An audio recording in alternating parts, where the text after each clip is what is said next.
বিসমিল্লাহির রহমানির রহিম। মাঝে মাঝে দুঃখের দ্বারা আমরা এমনভাবে দগ্ধ হই যে আমরা ভুলেই যাই এমন অনেক বিষয় যা আমাদের সুখী করতে পারে।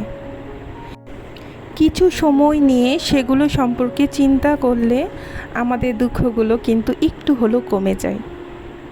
আসসালামু আলাইকুম ভিউয়ার্স, কী অবস্থা, কেমন আছেন? আশা রাখি সকলেই ভালো আছেন নিজ নিজ অবস্থান থেকে, এবং আমি আপনাদের দোয়ায় ও ভালোবাসা আল্লাহ পাকের অশেষ রহমতে আমার অবস্থান থেকে বেশ ভালোই আছি। তাহমিদা স্টেরি ব্লগ থেকে আরও একটি নতুন ভিডিও নিয়ে আপনাদের সামনে চলে এলাম। এই তো আজকে সকালের নাস্তাতে আমি ভাজা ভাত মানে রুটিও বানাইছি অফ ক্যামেরায়, রুটি প্লাস কিছু পরোটা, আর গতকালকের কিছু ভাত ছিল সেগুলো একটু আমি ভেজে নিয়েছি ডিম দিয়ে। আর এই তো আমার সকালের নাস্তা মোটামুটি প্রায় শেষ। তার সাথে কিছু গরুর গোশতের তরকারিও ছিল, সেগুলো দিয়ে আজকে আমরা সকালে নাস্তাটা করে ফেলবো। আজকে ঘুম থেকে উঠেই সরাসরি কিচেনে গেছি আর নাস্তাটা বানাইছি, কিন্তু এই তো বাকি কাজগুলো আমার করা হয়নি, যেমন ডাইনিং টেবিলটা পরিষ্কার করে নেওয়া বা অন্যান্য কাজ যেগুলো আমি নাস্তার আগে করি সেগুলো আজকে করা হয়নি। আমার আজকে একটু ঘুম থেকে উঠতে লেটই হয়ে গেছে, তো সেই জন্য আমি টেবিলটা পরিষ্কার করে নাস্তাগুলো রেখে দিলাম টেবিলে, কারণ মেয়েরা এখনও ফ্রেশ হয়নি, ওরা ঘুম থেকে উঠে ফ্রেশ হয়ে খেয়ে নেবে। এই কিছুদিন একটু ব্যস্ততার মধ্যেই পার করছি, সময় হয়ে উঠছে না এক্সট্রা কাজ করার। একটু আমার রুমের মধ্যে যেই সকল গাছ থাকে, বিশেষ করে আমার মানি প্ল্যান্ট গাছগুলো, তো এই গাছে দেখছি অনেক পাতাই লাল হয়ে গেছে, সেই সাথে গাছে পানিও ছিল না, তো সেগুলোই আমি পাতাগুলো ছিঁড়ে গাছটাতে একটু পানি দিয়ে দিলাম। রুমের আনাচে কানাচে সবুজ লতা পাতা দেখতে আমার বেশ ভালো লাগে, তো যার কারণে আমি কিছুদিন এই তো মানি প্ল্যান্ট গাছ বা লাকি ব্যাম্বো গাছ যে কোনো গাছই আমি রুমের মধ্যে রাখি, আবার কিছুদিন বারান্দায় রাখি।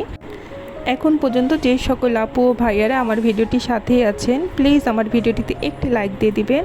আর এই ধরনের ভিডিও যদি সব সময় পেতে চান তো আমার চ্যানেলকে সাবস্ক্রাইব করে আমার চ্যানেলের পাশেই থেকে যেতে পারেন। আর বেশি ভালো লেগে থাকলে প্লিজ আমার এই ভিডিওটি আপনার ফ্যামিলি অ্যান্ড ফ্রেন্ডের সাথে শেয়ার করতে পারেন। তো এই তো আমি আমার ইউটিউব চ্যানেলের জন্য একটা মূল্যবান জিনিস কিনেছি, যা আমার কাছে অনেক মূল্যবান। আমি এখন পর্যন্ত ইউটিউবের জন্য একটা টাকাও খরচ করেছিলাম না, কারণ আমি জানি না আমার এই চ্যানেলটা কত দিন থাকবে বা কত দূর চালিয়ে নিয়ে যেতে পারবো। এটা আমার অনেক শখের একটা জায়গা, ভালোবাসা বা ভালো লাগার জায়গা। তো আমি শখ করে চ্যানেলটা খুলেছিলাম, আর এখন পর্যন্ত শখ নিয়ে আছি। এর থেকে বেশি কিছু আমি এখান থেকে আশাও করি না। আর শুধু আপনাদের সুন্দর সুন্দর কমেন্ট আর আপনাদের ভালোবাসা পেলেই আমি যথেষ্ট, আর অন্য কিছু পাওয়ার আশা করছি না। তারপরও মনের মধ্যে একটু শখ তো জাগে যে জানি না কতদিন আমি এই চ্যানেলটা রাখতে পারবো। তো সেই আশা থেকে আমি একটা ট্রাইপড কিনেছি। তো এতদিন তো আমি ট্রাইপড ছাড়াই ভিডিও করতাম, অনেক কষ্ট করেই করতাম। তো এই কষ্টটার একটু সমাধান হলো আজকে। তো আপনাদের ভাই আমাকে একটা ট্রাইপড গিফট করেছে, যে তুমি তো অনেক কষ্ট করো। তো এই তো আমার এই কষ্টের সমাধান। তো আমি তো জানি অনেক আপুদের এই সুন্দর সুন্দর ট্রাইপড বা অনেক দামি দামি ট্রাইপড আছে, তো আমি একদমই স্বল্প মূল্যের মধ্যে আমার বাজেটের মধ্যে আমি একটা সুন্দর একটা ট্রাইপড নিয়েছি। তো দামটা যে কত আমার ঠিকঠাক এখন আমার জানা নাই, যেহেতু এটা আপনার ভাইয়া কিনে এনেছে, তো এখন আপাতত আমার মনে পড়ছে না। আচ্ছা, আর আমি যে আগে ভিডিওটা করতাম সে ট্রাইপডটা আপনাদেরকে একটু দেখিয়ে দিই। এটা কোনো ট্রাইপড না, এটা একটা সেলফি স্ট্যান্ড। তো এই সেলফি স্ট্যান্ডটা দিয়ে আমি কিন্তু আমার এই তো এতগুলো ভিডিও আপলোড করেছি। তো আমার পথ চলা বেশি দিন না, তারপরও দেখতে দেখতে 4টা মাস হয়ে গেল। এই 4টা মাসে যতটুকু ভালোবাসা আপনাদের কাছে পেয়েছি, এই আলহামদুলিল্লাহ। এভাবেই আপনারা আমার সাথে থাকলে ইনশাল্লাহ আমি আমার ঠিকানা পর্যন্ত পৌঁছেই যাব।